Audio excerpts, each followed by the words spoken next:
Ang isda na nawala sa tubig. Ang lahat ng tao sa materyal na mundo ay abala sa iba't ibang uri ng pampolitika, pangkawang gawa at nakataong mga gawain upang gawing masaya at matagumpay ang materyal na buhay. Ngunit hindi ito posible. Dapat maunawaan ng isang tao na sa materyal na mundo, gaano man siya magsikap upang mag-adjust, hindi siya magiging masaya. Bilang halimbawa, kung ang isang isda ay nahulog sa labas ng tubig, maaari mong bigyan ito ng komportabling kutsyon. Ngunit sa kabila nito, hindi magiging masaya ang isda. Mamamatay ito.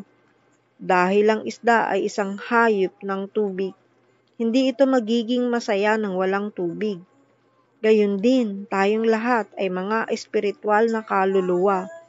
Maliban kung tayo ay nasa espiritual na buhay o espiritual na mundo, hindi tayo magiging masaya. Ito ang ating kalagayan. Ang turo ng Veda ay nagsasabing ang mga tao ay naghahanap ng kaalaman. At kapag nauunawaan ng isang tao ang ganap na katotohanan, nauunawaan niya ang lahat ng bagay. Ang mga tao ay nagsisikap na magtamo ng isang layunin, ngunit hindi nila alam na ang tunay na layunin ay ang pag-aayos sa Diyos. Sa kabila ng maraming materialistang revolusyon, wala silang kaalaman na tayo ay mga espiritu na nilalang. At maliban kung tayo ay bumalik sa espiritual na mundo at makipag-ugnayan sa kataas-taasang espiritu ang Diyos, hindi maaaring magkaroon ng tunay na kaligayahan. Tulad tayo ng isang isda na wala sa tubig. Gaya ng isda na hindi maaaring maging masaya. Maliban na lamang kung siya ay nasa tubig, hindi tayo magiging masaya kung wala tayo sa espiritual na mundo. Tayo ay parte, kabahagi ng kataas-taasang espiritu. Ngunit iniwan natin ang kanyang pakikipagsalamuha at nahulog mula sa espiritual na mundo. Dahil sa ating pagnanasa na magtamasa ng materyal na buhay.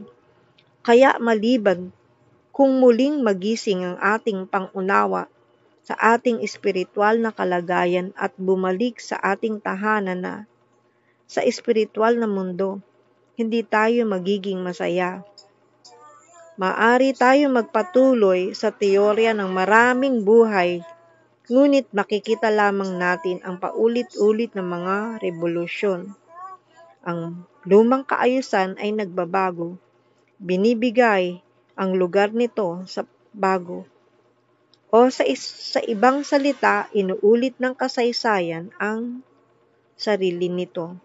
Ang isda na kinuha mula sa tubig ay hindi magiging masaya sa anumang ayos sa lupa. Kailangan siyang bigyan ng tubig. Sa parehong paraan, ang napakaliit na Satchit Ananda na nilalang ay hindi talagang magiging masaya sa anumang halaga ng pagpaplano na isinusulong ng kanyang ilusyonadong kaisipan sa materyal na universo. Kaya't kailangan bigyan siya ng ibang uri ng kaligayahan na espiritual sa kakaniyahan.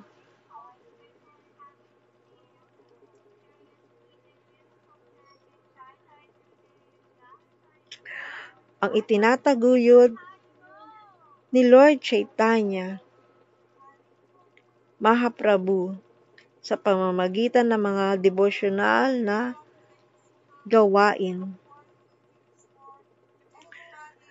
Ang pinakamabuti at pinakatiyak na paraan para sa lahat upang makamtan ang espiritual na kaligayahan. Ang mga devosyonal na gawaing ito ay maaring baguhin ang mismong mukha ng materyal na kalikasan. Haribol, haribol. Haribol.